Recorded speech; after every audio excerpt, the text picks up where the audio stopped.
वसुबारस, जिसे गोवात्स द्वादशी भी कहा जाता है, दीपावली के उत्सव की शुरुआत का पहला दिन होता है।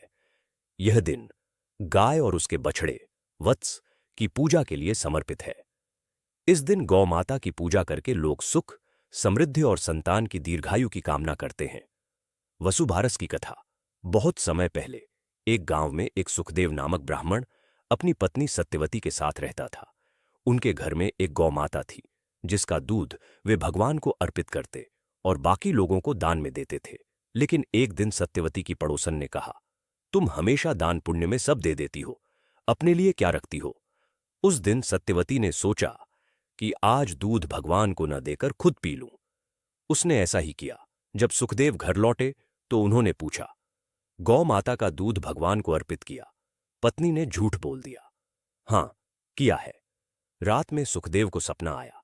भगवान ने कहा, आज तुम्हारी पत्नी ने गौ माता का दूध अपने लिए रख लिया और झूठ बोला है, इसलिए तुम्हारे घर से गौ माता चली जाएगी। अगले दिन सचमुच गौ माता उनके घर से गायब हो गई। कुछ ही दिनों में घर की सारी सुख समृद्धि भी चली गई। सत्यवती को अपनी गलती का एहसास हुआ। उसने पश्चाताप किया और गौमाता की खोज में निकल पड़ी। जंगल में जाकर उसने तप किया और गौ माता से क्षमा मांगी।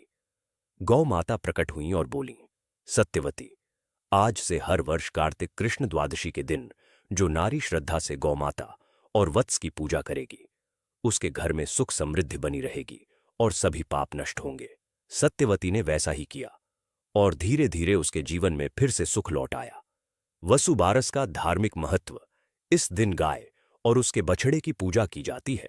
दूध या दूध से बनी चीजें नहीं खाई जाती, क्योंकि यह दिन गौ माता के विश्राम का दिन माना जाता है।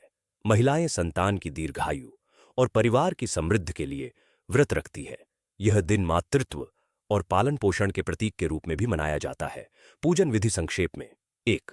सुबह जल्दी स्नान कर स्वच्छ वस्त्र पहने, गौ माता और वत्स को नहलाकर फूलों से सजाए। हल्दी कुमकुम, फूल, धूप, दीप से पूजा करें। शोर, गाय को गुड़, चारा, गेहूं आदि खिलाए। 5. परिवार के सुख के लिए गौ माता से आशीर्वाद ले।